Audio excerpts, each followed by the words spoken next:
ఈ ఎడమ కాలు కుంటుకుంటూనే కుంటుకుంటూనే వేల కిలోమీటర్లు పరిచర్య చేశాడు. మందికి దేవుని సువార్త ప్రకటన చేశాడు. మా కొరకు త్యాగం చేశాడు. తన జీవితాన్ని మా కొరకు అర్పించాడు. మా కొరకు త్యాగం చేసి ఈ రోజు నిస్సహాయ స్థితిలో చనిపోయి ఆవేదన వ్యక్తం చేస్తూ ఆ ప్రజలందరూ ఏడవడం ప్రారంభించారట.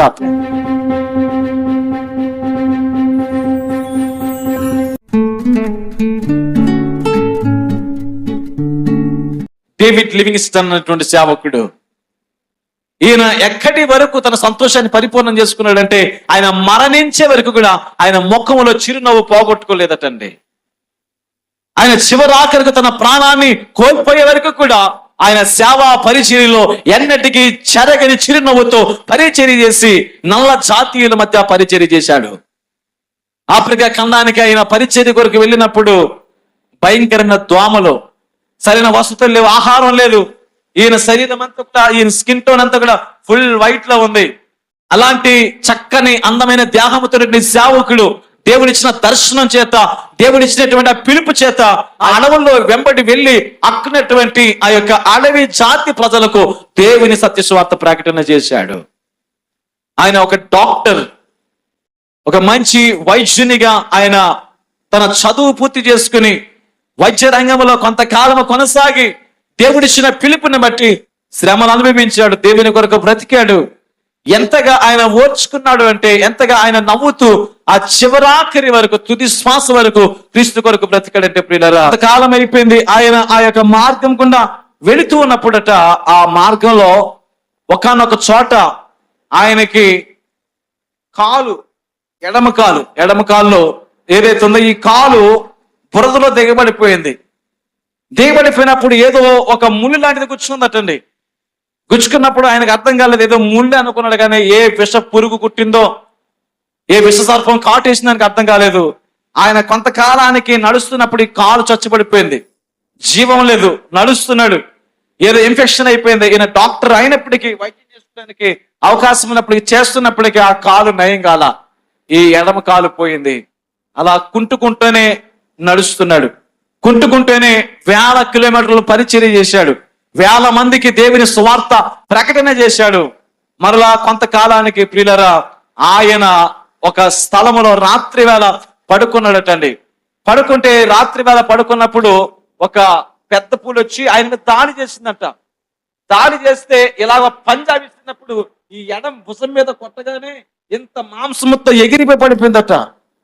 ఈ నరాలు తెగిపోయి ఈ చెయ్యి పైకి లేవలేని పరిస్థితుల్లో ఈ కట్లు కట్టుకొని ఈ ఊడినటువంటి జబ్బను, ఈ యొక్క చేతిని ఆయన ఇలాగా సరి చేసుకుని ఆ ఎడమ కాలు పోయింది, ఎడమ చెయ్యి పోయింది.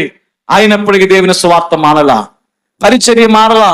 ఊర్లో ప్రజలు అన్నారంట, చాలు ఇప్పటికే నీ పరిస్థితి బాగోలేదు, ఇప్పటికే నీవు నీ సర్వస్వాన్ని కోల్పోయావు, నీ అందాన్ని కోల్పోయావు, ఆరోగ్యాన్ని కోల్పోయావు, ఒక కాలు కోల్పోయావు, ఒక చెయ్యిని కోల్పోయావు, తిరిగి వెళ్ళిపో, నీ దేశానికి వెళ్ళిపో అంటే ఆ సేవకుడు అంటాడు కదా, నేను ఏ దర్శనం కొరకు వచ్చానో, ఏ పిలుపు కొరకు వచ్చానో, ఏ ప్రజల కొరకు వచ్చానో ఆ ప్రజలందరినీ క్రీస్తు కొరకు నేను వారిని అప్పగించే వరకు కూడా ఈ దేహం పోయినా, ఈ ప్రాణం పోయినా నేను ఈ భూమిని విడిచిపెట్టి వెళ్ళను, ఈ ప్రాంతాన్ని విడిచిపెట్టి వెళ్ళనని చెప్పి ఆ సేవకుడు చెప్పారు. మరలా కొంతకాలం గడిచిన తర్వాత ఆయన ఆ యొక్క అడవి మార్గంలో వెళ్ళిపోతున్నాడటండి. ఆ యొక్క ఆ చెరువు దాడుతున్నప్పుడు ఆయనకు కొన్ని ముళ్ళ కంపలు అడ్డు వచ్చేటండి.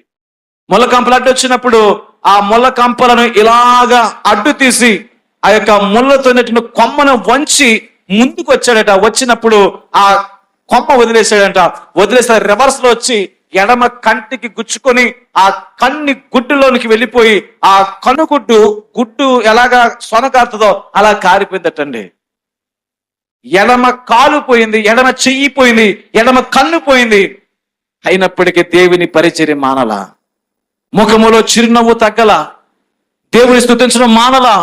ఆ పరిచర్య చేసి ఆ ఎడమ భాగం అంతా పోయినప్పటికీ ఈ పక్క శరీరం ఉంది, నేను కనీసం ఇలా నడవడానికి అవకాశం ఉందని చెప్పి ఆయన నడుస్తూ ఆ ప్రాంతంలో పరిచర్య చేసి ఒక దినాన్ని ఆయన చనిపోయినప్పుడు ఆయన కుటుంబీకులకు కబురు పెట్టారటండి. ఏమని కబురు పెట్టారంటే, డేవిడ్ లివింగ్స్టన్ మరణించాడు, ఆయన దేహాన్ని తీసుకుని వెళ్ళండి, ఆయన దేహాన్ని తీసుకుని వెళ్ళి జరిగించాల్సిన అంత్యక్రియలు జరిగించండి అని చెప్పి వారికి సమాచారాన్ని ఇచ్చినప్పుడు, ఆ దేశంలో తన కుటుంబీకులు, రక్త సంబంధికులు, బంధువులైన వారు వచ్చినప్పుడు ఆ దేశ ప్రజలు అంటారు కదా, ఈయనను మేము మీకు అప్పగించాలంటే, ఈయన శరీరాన్ని మీకు ఇవ్వాలంటే, ఈయన దేహాన్ని మీకు ఇవ్వాలంటే మీరు మాకు ఒక చిన్న ఉపకారం చేయాలి, లేదా మా కండిషన్ వినండి అన్నప్పుడు ఏంటి అంటే వాళ్ళు అంటారు కదా, ఈ డేవిడ్ లివింగ్స్టన్ యొక్క గుండెను తీసి మాకివ్వండి. ఏమన్నారండి? ఆ గుండెను కోసి మాకు ఇవ్వాలి, ఆ శరీరం చీల్చి గుండెను మాకు ఇచ్చి ఈ మిగిలిన దేహాన్ని తీసుకుని వెళ్ళిపోండి అంటే ఆ వచ్చిన బంధుమిత్రులకు అర్థం కాల. ఏంటి ఇలాగ అడుగుతున్నాడు? చనిపోయిన వ్యక్తిని ఆ శరీరాన్ని కోయటం ఏమిటంటే, అప్పుడు అంటారు కదా, ఈ వ్యక్తి తన హృదయాన్ని మా కొరకు త్యాగం చేశాడు, తన జీవితాన్ని మా కొరకు అర్పించాడు, తన యవన కాల జీవితాన్ని మా కొరకు త్యాగం చేసి ఈ రోజు నిస్సహాయ స్థితిలో చనిపోయాడని చెప్పి వారు ఆవేదన వ్యక్తం చేస్తూ ఆ ప్రజలందరూ ఏడవడం ప్రారంభించారట.